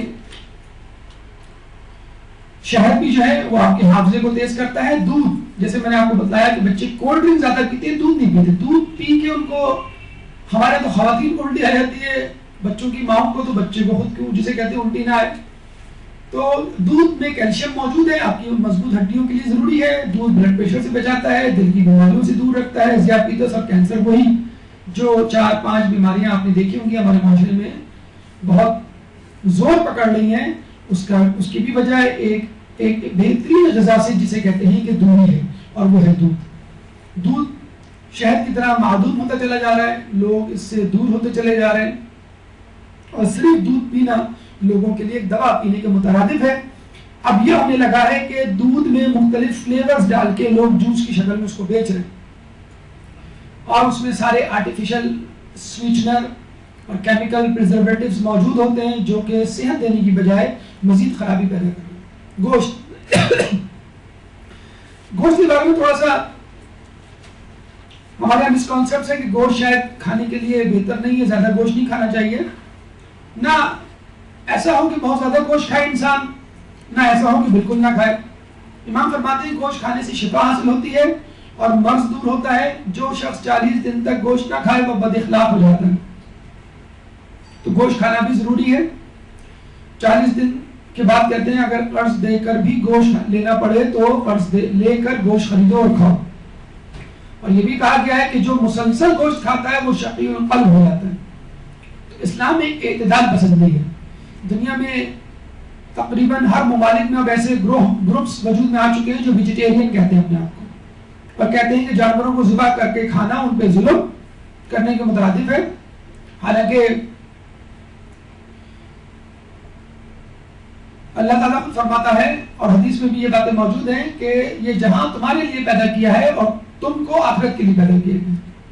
تو دیکھا جائے تو نباتات بھی کھانا نہیں چاہیے, پھول کو توڑنا اور پھلوں کو غذا بنانا وہ بھی صحیح نہیں ہے. تو یہ تمام چیزیں ہمارے لیے پیدا ہوئی ہیں, چاہے وہ جانور ہو چاہے وہ نباتات میں سے ہو. تو ان کا آپ دودھ بھی استعمال کر سکتے ہیں, آپ ان کا گوشت بھی استعمال کر سکتے ہیں, لیکن ایک اعتدال میں. گوشت کھانے سے آپ کے اندر توانائی پیدا ہوتی ہے, دل قوی ہوتا ہے, میموری میں اضافہ ہوتا ہے, آنکھوں کی بینائی تیز ہوتی ہے, جلد اور بالوں کی صحت و صفائی کا ضامن ہوتا ہے گوشت. اور جو بیماریاں سوجن انفلیمیشن زخم کی وجہ سے ہوتی ہیں, آرتھرائٹس کی وجہ سے ہوتی ہیں, آرتھرائٹس بذات خود اس سے دور ہو سکتا ہے. لیکن بس وہی بات ہے کہ اگر بہت زیادہ گوشت کھایا جائے گا, اس کا لیکن بہترین طریقہ اگر فارمولہ اگر آپ کو استعمال کرنا ہو تو کر سکتی ہیں آپ, کہ 2 دن گوشت, 2 دن سبزی, 2 دن دال. یہ آپ اپنے گھر میں ایک روٹین بنا لیں, اور ایک دن بچوں کو نانی کا لے جائیں, اب وہ ان کی مرضی ہو کچھ بھی کھلائیں, ٹھیک ہے. تو 2 دن گوشت, 2 دن سبزی اور 2 دن دال آپ پکائیں. اور مختلف ماشاءاللہ اب تو ریسیپی کے پورے چینلز آ گئے ہیں فوڈ کے. آپ سبزی اس طرح پکائیں, ایسی بھجیا اس طرح پکائیں, ٹیسٹی مسالے دار. یا اگر بچے تھوڑا سا شاکی ہوں, تھوڑے سے دور بھاگیں, تو اس جیسے بھنڈی گوشت, پالک گوشت, آلو گوشت, مطلب ان چیزوں میں تھوڑا سا گوشت کا اضافہ کر دیں تاکہ بچوں کا دل بہلا رہے نام کو, اور آہستہ آہستہ بوٹی کا سائز کم کرنا شروع کر دیں. اور ایک دن بھنڈا یعنی گوشت رائے. تو کوشش تو کریں, لیکن سوچ سمجھ کی زندگی گزاریں گے تو آپ کو زندگی سے لطف آئے گا, فائدہ ملے گا. اور یہ کہہ دینا مائیں جو اکثر اتنی جلدی ہتھیار ڈال دیتی ہیں کہ بچے نہیں مانتے میں کیا کروں, شوہر کے سامنے کبھی بھی اتنی جلدی ہتھیار نہیں ڈالتی, کبھی نہیں کہیں گی کیا کروں, وہ مانتے ہی نہیں, تو میں مجبور ہو جاتی ہوں. تو لیکن بچوں کے لیے فوراً آپ ہتھیار ڈال دیں گے. سبزی نہیں, بچے سبزی نہیں کھاتے ہمارے, ارے تو کیا ماں کے پیٹ سے یہ سیکھ کے آیا تھا مجھے سبزی نہیں کھانی ہے. دال, بچے ہمارے دال نہیں کھاتے. بچوں کو فرینچ فرائز یا بروسٹ اور یہ تمام چیزوں کی عادت کس نے ڈلوائی؟ ماں نے ڈلوائی. ٹھیک ہے سڑک پہ اور گلی میں فرینچ فرائز والا موجود ہے ٹھیلے والا، لیکن بہرحال اگر آپ اس کو سبسٹیٹیوٹ دیں گی، آپ بھی کبھی کبھی فرینچ فرائز اور یہ برگر گھر میں بنا لیا کریں کبھی کبھی، اور اس کے ساتھ کی چیزیں بھی جسے کہتے ہیں بچوں کو کھلائیں. بچوں کو جب تک مختلف، سب سے بہترین جو فارمولا ہے غذا میں کہ تمام قسم کی ویرائٹی موجود ہونی چاہیے غذا میں. اس طرح آپ کو تمام قسم کے منرلز، تمام قسم کے وٹامنس، تمام قسم کے انگریڈینٹس ملیں گے. اور انسان کا جسم ہی ایسا کہ اس میں ہر قسم کی چیز موجود ہے. تو فقط ایک چیز مسلسل کھانے سے کبھی بھی آپ کا مسئلہ حل نہیں ہوگا. نمک نقطہ امام فرماتے ہیں کہ کھانے کی ابتدا نمک سے ہونی چاہیے، اس سے 70 امراض کا دفیع ہوتا ہے جس میں جذام بھی شامل ہے. کتنی بڑی بیماری ہے جذام. پوری دنیا میں پانی 2/3 ہے، 2/3، اور یعنی سمندر کی صورت میں، اور ایسے پانی میں نمک سب سے زیادہ وافر مقدار میں پایا جاتا ہے. آپ کو معلوم ہے پوری دنیا میں نمک کی دوسرے نمبر کی کان کس ملک میں ہے؟ پاکستان، کھیبڑا میں. یہ کس نے بتایا آپ کو؟ ماشاء اللہ، میں سمجھا میں نے بتایا. اچھا دیکھیے، چلیے ایک تو ہمارا خیال ہوا. تو کھیبڑا یہ پاکستان میں موجود ہے. اچھا کچھ لوگ یہ کہتے ہیں کہ بھائی جو ہائی بلڈ پریشر والی وہ کیا کریں. ہم نے خود اپنے کانوں سے، گناہگار کانوں سے ڈاکٹروں کو یہ کہتے ہیں سنا ہے کہ جو بلڈ پریشر کے مریض ہیں ان کو بھی مکمل طور پہ نمک سے دور نہیں ہونا چاہیے، تھوڑا بہت استعمال کرنا چاہیے، کیونکہ نمک ہمارے جسم میں 97% ہے as compare to calcium, magnesium, iron, copper. یہ جتنی بھی منرلز ہیں ان کی بنسبت سالٹ، سوڈیم کلورائڈ کی مقدار 97% of osmolarity of your body is caused by sodium chloride. تو اگر آپ نمک سے کھانے سے پہلے ہلکا سا یعنی 2-4 دانے ذرے، آپ کو یہ نہیں کریں گے چمچہ بھر آپ نمک لیں، 2-4 ذرے اگر آپ اس کو پھانک لیں گے تو کوئی ایسا مذائقہ نہیں جسے کہتے ہیں. آپ آٹے میں بھی تو نمک ملاتے ہیں، بار نہ بھی ملائے تو آٹے چاول میں کچھ نہ کچھ تو نمک بہرحال، جس طرح شوگر موجود ہے نشاستہ، اس میں نمک بھی موجود ہے. تو یہ فلوئڈ بیلنس مینٹین کرتا ہے آپ کی باڈی میں. آپ کی جو رگیں ہیں ان میں جو نرو امپلسز ہوتے ہیں، جیسے آپ کوئی چیز چھوتی ہیں تو وہ گرم یا ٹھنڈی محسوس ہوتی ہے، وہ نرو امپلس نمک کی وجہ سے ایک جگہ سے دوسری جگہ ٹرانسفر ہوتے ہیں. ایسیڈیٹی کو کنٹرول کرتا ہے. مسل کریمپس جو ہو جاتے ہیں، پٹھے اکڑ جاتے ہیں، ان کو کنٹرول کرتا ہے، اور نیوٹرائنٹس کو ایبزارب کرتا ہے. اچھا ایک دلچسپ آپ کو ہم وہ بتائیں اس کی توجہ. ہم نے بڑی تفصیل میں جاننے کی کوشش کی کہ انسان کی باڈی جب کوئی کام کرتی ہے، مثلا آنکھ، ناک، کان، معدہ، ہاتھ پاؤں، عضلات، ہڈی، دماغ، تو اصل میکانزم کیا ہے؟ کیونکہ آپ کو معلوم ہے ہمارے جسم کا ہر عضو سیل سے بنا ہے، اور سیل ہی کے اندر یہ تمام کام ہو رہے ہوتے ہیں. کہتے ہیں جو بھی کام ایکٹیویٹی آپ کی باڈی میں ہوتی ہے، ضروری ہے اس کے لیے 3 سوڈیم اندر آئیں اور 2 پوٹاشیم باہر جائیں، تب کہیں جا کر سیل ایکٹیویٹ ہوتا ہے. اگر یہ ٹرانسپورٹ نہیں ہوگا 3 sodium inside 2 potassium outside والا، تو جسے کہتے ہیں کہ آپ کے جسم کا جو سیل ہے وہ ایکٹیویٹ نہیں ہوگا. مسور کی دال، آج ہمارے مدرسے میں فنکشن تھا تو امام کے اقوال پہ مشتمل ہم نے مختلف ٹیبلو تشکیل دیے کہ کسی کو شہد بنایا، کسی کو گلاب کا پھول بنایا، کسی کو مسور کی دال. تو ایک دم اس بچے نے کہا میں نہیں بنوں گا مسور کی دال. اتنی چڑ ہے دالوں سے ہمارے یہاں لوگوں کو کہ لوگ سمجھتے ہیں کہ بس یہ جو ایدی ہومز اور سیلانی والے اور سڑکوں پہ جو بھکاری ہیں بس یہی کھاتے ہیں دال. یہ مونگ اور مسور کی دال محاورے جسے کہتے ہیں. تو یاد رکھ لیجئے جو دالیں ہوتی ہیں اس میں پروٹین ہوتی ہے، گوشت میں بھی پروٹین ہوتی ہے، لیکن گوشت میں مجبور ہیں آپ پروٹین کے ساتھ فیٹ کھانے پر. دالوں میں جو پروٹین ہوتی ہے اس میں فیٹ نہیں ہوتا. نمبر 2، 1 کلو دال ½ کلو گوشت کے برابر ہوتی ہے exactly calories wise, protein wise. اب لوگ کہیں گے ابھی 1 کلو دال کون کھائے گا، ہم تو پھٹ جائیں گے 1 کلو دال کھا کے جسے کہتے ہیں. تو آپ 1 کلو دال جو ہے وہ 3 وقتوں میں کھا لیں، کوئی ایسا مسئلہ نہیں. امام فرماتے ہیں کہ مسور کی دال 70 انبیاء کی غذا ہے، اس سے دل نرم ہوتا اور آنسو پیدا ہوتے ہیں. یقین کیجئے آپ دال کھا کے دیکھیے، آپ کو خود احساس ہوگا، جس دن آپ دال کھائیں گے اسپیشلی مسور کی دال، آپ کو احساس ہوگا. دیکھیں یہ جو اکثر آپ نے سنا ہوگا، محسوس بھی کیا ہوگا کہ آج کل لوگ مجلسوں میں بیٹھتے ہیں، رونا نہیں آتا.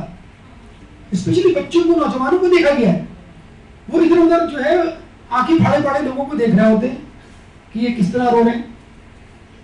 چلیے بڑے پورے بہرحال روتے ہیں، مسائل بہرحال انہوں نے سنے ہوئے، لیکن آج کل کی اولاد نسل جو ہے وہ پریشان. تو یقین کیجئے ہمارا یہ ایمان ہے، جو ہمارے یہاں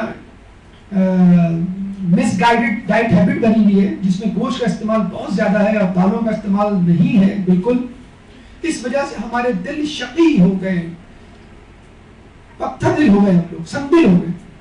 تو کچھ اگر سنتے ہیں تو اثر نہیں ہوتا. کیوں نہیں ہوتا؟ کہ ہم لوگ ان غذاؤں سے محروم ہیں جو غذائیں انبیاء کی سنت تھی. مسور کی دال انبیاء کی سنت ہے. اچھا ابھی ایک اور نام دوں گا تو آپ کو ہنسی آ جائے گی، کدو کے ساتھ کھائیں دال کو، مسور کی دال کو.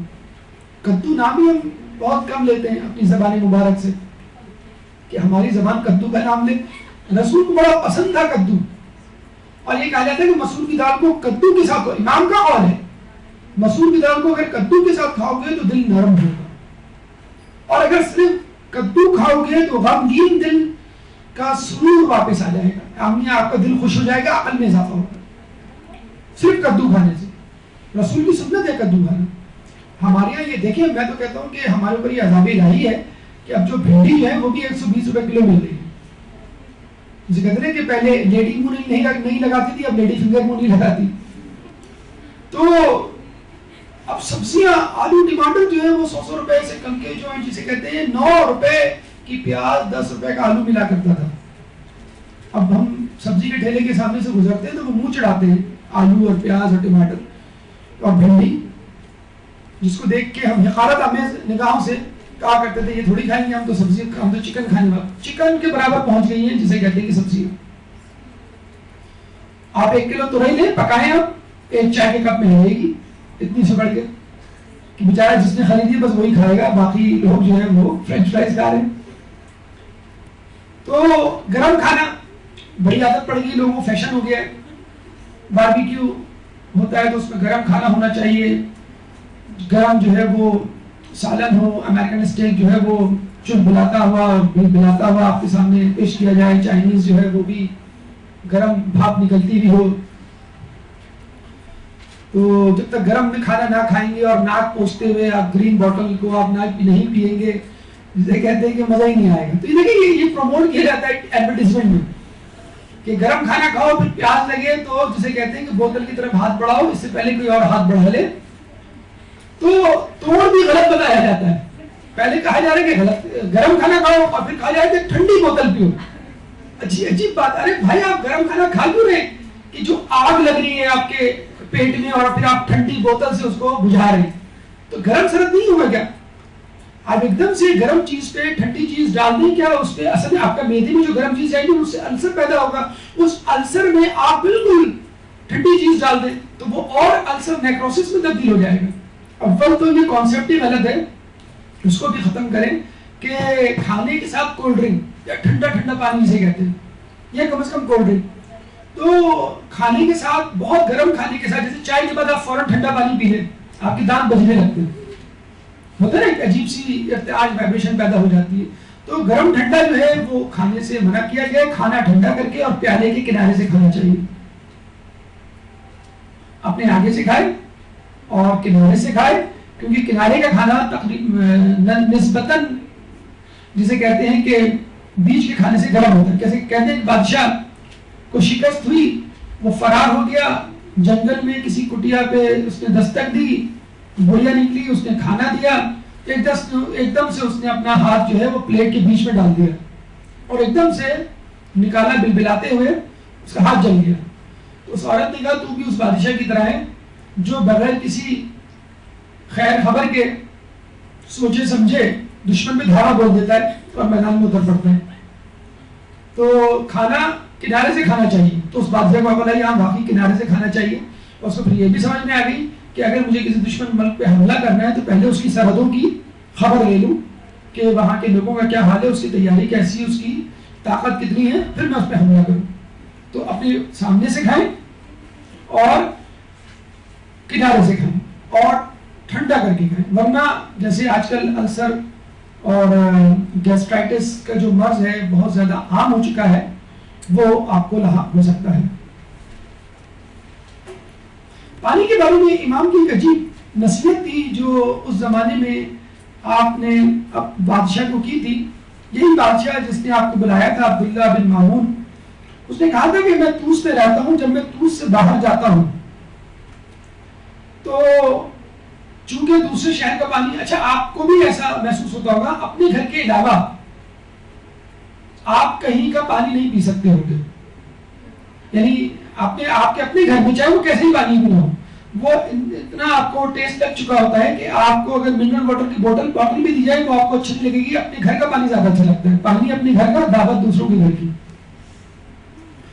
تو کہتا ہے کہ میں جب دوسری شہر جاتا ہوں تو مجھے جو ہے وہ پانی کی وجہ سے پیٹ میں درد اور بڑا مسئلہ ہوتا ہے۔ امام نے کہا کہ تم اپنے طوس کا پانی لے کر جاؤ، یعنی اپنے شہر کا پانی، اپنے گھر کا پانی اپنے ساتھ لے کے جاؤ۔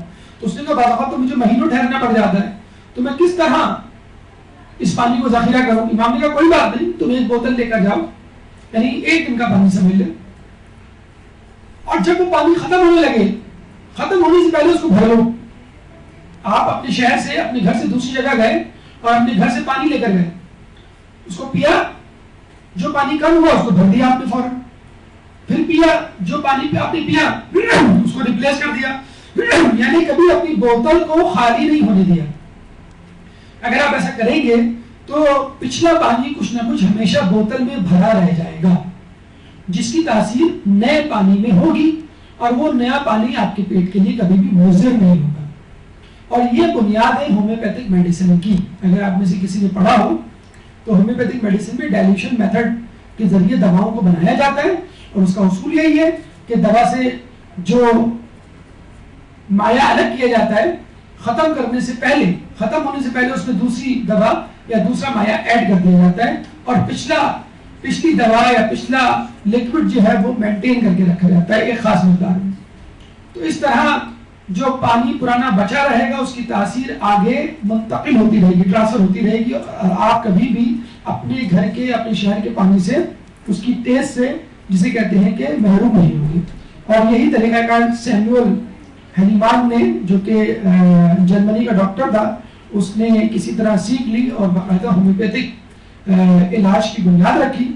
تو دیکھ لیجئے کہ امام کے کہے گئے اقوال کو، معصومین کی کہی گئی باتوں کو اغیار نے اپنا کر دنیا کی دولت حاصل کر لی۔